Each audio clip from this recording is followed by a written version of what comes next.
Hello, I'm Joesph P. Farrell once again, and it's time for the weekly fireside chat. And what I thought I'd do in this short little video is answer a question or questions that some of you have emailed me over the years, actually, some of you quite recently. And that is how I came to write these books, these kind of strange exercises in connecting the dots of the bizarre. Um, and I've spoken about that sometimes on various interviews. I mentioned certain aspects of it on Project Camelot, an interview that Bill Ryan and Carrie Cassidy did with me last year, actually 2 years ago now, with them at the 2009 International UFO Congress in Laughlin, Nevada. And I've spoken a bit to it before on some other shows on my good friend George Ann Hughes and on her show called The Bite Show, and some other shows as well. But there's one aspect of the story I haven't talked that much about, and some of you have asked about it. And that is the relationship between why I got started in writing these books and my leaving the academy, where I was a professor, an adjunct professor for two different universities in Oklahoma, Langston University and then later the University of Oklahoma itself down in Norman. And the story really is kind of involved, but at the time I was team teaching with a friend of mine. She's actually a Facebook friend of mine. Her name is Peggy Hill. And Dr. Hill is a biologist. She's a full professor, tenured professor at the University of Tulsa in Tulsa, Oklahoma. She's a professor of biology. She is a published scientist. She's published in Nature and other magazines. She's authored a book on some of her research and is a rather well-known biologist.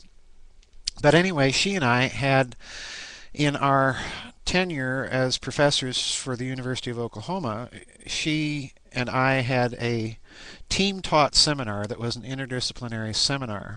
And I mentioned this in part on the Project Camelot interview, but I thought I'd say a little bit more about it here.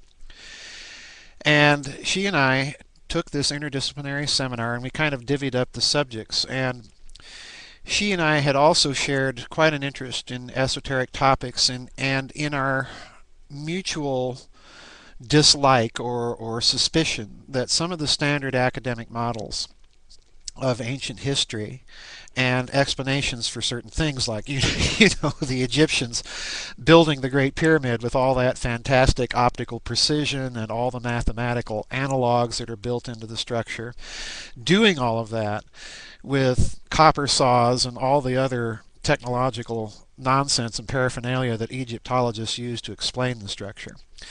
Well, that was one example among many, but we both shared a distaste for standard models. And over lunch one day, she and I were exchanging our ideas, our interest in some of these out-of-the-way topics that were more or less taboo to academics. And she persuaded me to teach one afternoon of this interdisciplinary seminar and use my ideas on the Great Pyramid and present them to the class as an exercise in how problems like this could not be solved on a conventional unidisciplinary approach to asking questions. In other words, you can't fully answer the questions posed by something like the Great Pyramid simply from the standard model of ancient history, nor can you answer it solely and exclusively, in my opinion, by taking merely an engineering approach or an astronomical approach and so on and so forth that various alternative authors have taken to it. I think you have to approach these problems from a very interdisciplinary spirit.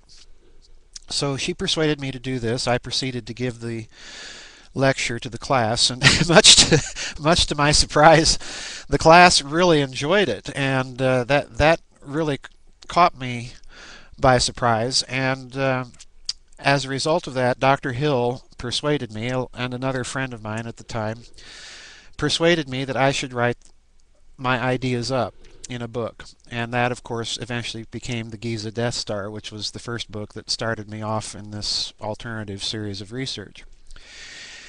And at the time, I reneged on doing that. I decided that, it was better to be safe academically than sorry. So I delayed writing about it until after I was pushed out of my job at the University of Oklahoma. I became a casino manager, as a matter of fact. I was a floor manager, ranking floor manager in one of Oklahoma's largest casinos at the time on the graveyard shift.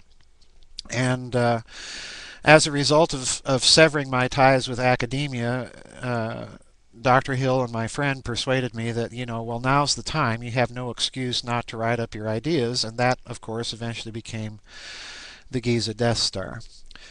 But there was something else percolating in my mind as I began to block out the series of books that I wanted to do on ancient technology, and then subsequently on aspects of Nazi research and so on that were little known.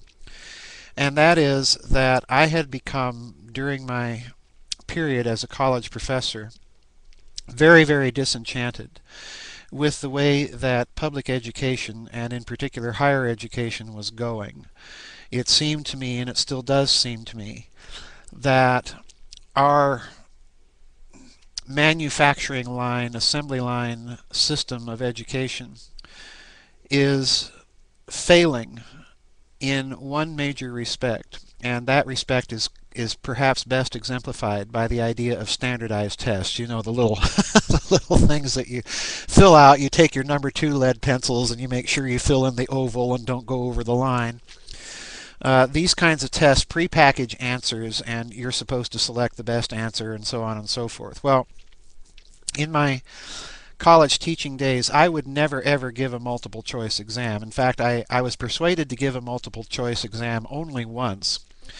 And when I did, I warned the students that they wouldn't like the exam I gave. And they didn't, because it was one question with 26 possible answers. Each varied only slightly in terms of the wording, and all of them incorrect.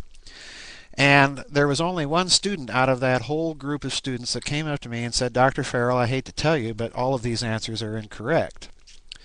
And he made his argument and explained to me why he said that, and of course I gave the student the A. And that's my problem with education, and was my problem, because what it was really doing is stifling the kind of academic approach I try and take in my books to some of the things I'm writing about.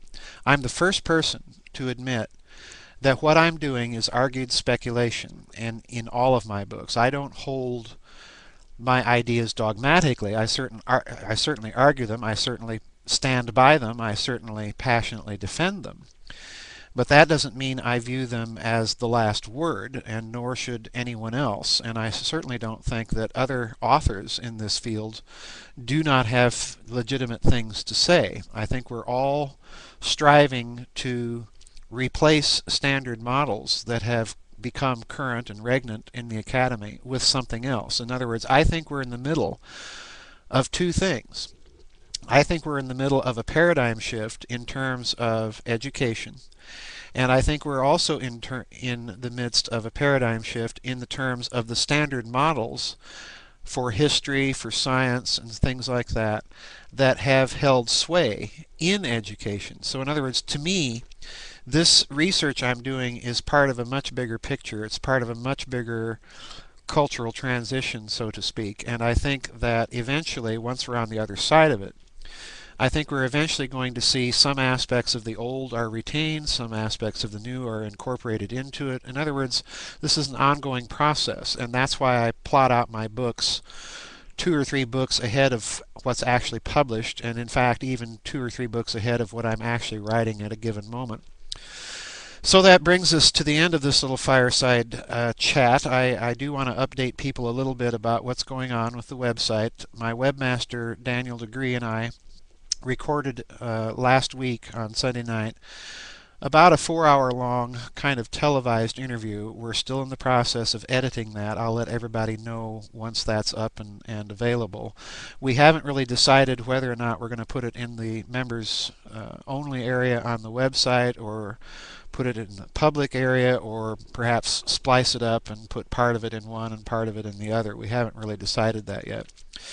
But in the meantime, I'm going to keep doing these little fireside chats, but there's no fire in here. Thank goodness. I'd lose all my books. But we're going to keep doing these little fireside chats, and doing them more or less on the weekend, I think, is going to be my routine, or close to the weekend, because needless to say, all this work has rearranged my work habits quite a bit. So anyway, that's the update for now. January 6th, I think it is, 2011, and we'll see everybody on the flip side.